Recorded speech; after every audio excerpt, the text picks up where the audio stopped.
Manny Pacquiao headlined the International Boxing Hall of Fame's class of 2025. But there's no time to bask in legacy. He's already back in the gym preparing for a WBC welterweight clash with the champion Mario Barrios.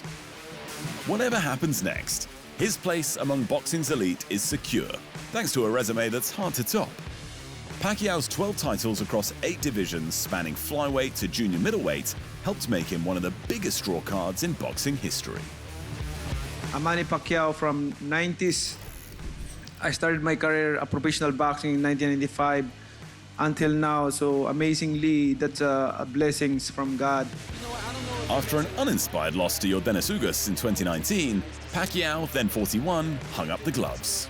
Briefly, his return was announced last month, just hours after conceding another political run in the Philippines. Now, at age 46, he's eyeing up Barios and another record in what's being billed as his last dance. Or maybe it's just the start of the next act. Either way, Pacquiao says it's not about revenge or validation, it's about legacy. My goal is to leave a legacy to the boxing fans. Legacy that can inspire to those young generation who are dreaming to be a champion. For the casual boxing fans, Barios wasn't chosen at random. The 30-year-old was given the WBC title after Terence Crawford vacated the belt. Then, he barely held onto the title in his first defense, which ended in a split decision draw. Obviously, Pacquiao believes that Barios is beatable, but you don't get given a world title for being bad, and Barios is coming to fight. But yeah, come July 19th, I'm going to be, facing a legend is going to be across from me, trying to, take my WBC world title. But, it's for me, it's just, I have all the respect for him. I have nothing but good things to say about him outside of the ring, but inside of there, he's just another man, trying to take what's mine. And, it's been a long road, but, I'm here and I'm the champion for a reason. Manny Pacquiao versus Mario Barrios for the WBC welterweight title is set to headline an absolutely stacked card this July 19 in Vegas, with Sebastian Fundora versus Tim Tszyu 2 in the co-main. Also in retirement news, but going, not coming back, Vasiliy Lomachenko announced that he's hanging up the gloves at age 37. The Ukrainian technician leaves the sport as both a 3-division professional world champion and arguably the greatest amateur to ever do it. I'm grateful for every victory and every defeat, both in the ring and in life, Lomachenko said in a video posted on social media. I'm thankful that, as my career comes to an end, I've gained clarity about the direction a person must take in order to achieve true victory, not just in the ring. His ludicrous amateur record reads 396 wins with just 1 loss, and he avenged that lone defeat twice. In that time, he claimed Olympic gold in 2008 and then 2012, which set the stage for a blistering start to his pro career. After just 3 fights, Loma tied the record for fewest fights before winning a world title. After just 7 fights, he smashed the record for fewest fights to become a 2-division world champion. And then after just 12 fights, he obliterated the record for fewest fights to become a 3-division champ. To put Loma's achievements into perspective, the previous best was Oscar de la Hoya, and it took him 22 fights, almost twice as many.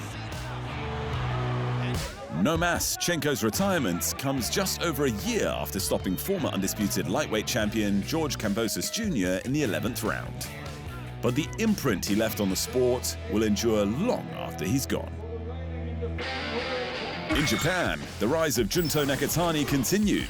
Ryosuke Nishida bowed out of their unification clash before round 7 due to his right eye closing completely shut. The win sets the stage for a showdown between Big Bang and the monster, Naoya Inoue, that may level Tokyo.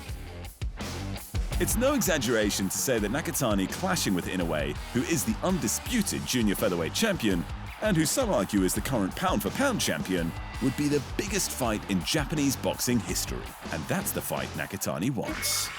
We're ideally looking at around this time next year to fight Inoue, But a lot of things can happen between now and then, Nakatani admitted. Still, Inoue seemed impressed. "Welcome to the super bantamweight division," wrote the monster on Twitter. "It would be exciting to see such a strong Japanese fighter." Also on the card, former kickboxing star Tenshin Nasukawa boxed circles around Victor Santillan en route to a dominant decision win. Just 2 years into his pro boxing career, and he's already banging on the door of a bantamweight title fight. To the cruiserweights, the IBF and lineal champion Jai Opetaia demolished Italian challenger Claudio Squeo like he was in a rush to be somewhere. Apparently, that's because he was. After bludgeoning Squeo for 4.5 rounds, Opetaia landed a bone-crushing right hook that broke Squeo's jaw and gave referee Robert Hoyle no choice but to call off the one-sided fight. "I was in a rush. I really wanted to get him out of there. We did what we had to do, and we've got a lot more to go," said Opetaia after the fight. "I'm chasing these unification fights, and it's frustrating." And the Davis family had a meltdown. Keyshawn missed weight, lost his WBO belt on the scales, and then had his main event scrapped. His brother Kelvin was upset by Naoya Albright in the co-main, and then the youngest brother Keon joined Keyshawn to reportedly jump Albright backstage. Not exactly the family legacy they were aiming for. And the proposed fight between WBO light welterweight champion Teofimo Lopez and the former undisputed lightweight champion Devin Haney has been cancelled. Again. Initial reports suggested that Lopez would meet Haney in Riyadh, Saudi Arabia, after Haney's original opponent, Ryan Garcia, lost to Rolando Romero and subsequently underwent hand surgery. Lopez had been slated to replace Garcia, but he looked to have railroaded that after a public spat with Saudi power broker Turki Al-Sheikh. This week, though, Haney claimed to have signed the contract, but Lopez was refusing to take the bout due to issues with the weight. "The fight with Teo is not signed. I signed my part and Teo has been stalling," claimed Haney on social media. "As of today, he has decided he doesn't want to fight me. He is officially the biggest duck. Thumbs down. Tomato." In response, Lopez's co-manager released a statement explaining their reason why the fight wasn't happening. "Unfortunately, Teo won't be fighting in August for personal reasons that I will keep confidential," read the statement. "We planned on fighting, but with what was going on, he wanted to make sure he was 100% right mentally and physically, and August was just too quick of a turnaround."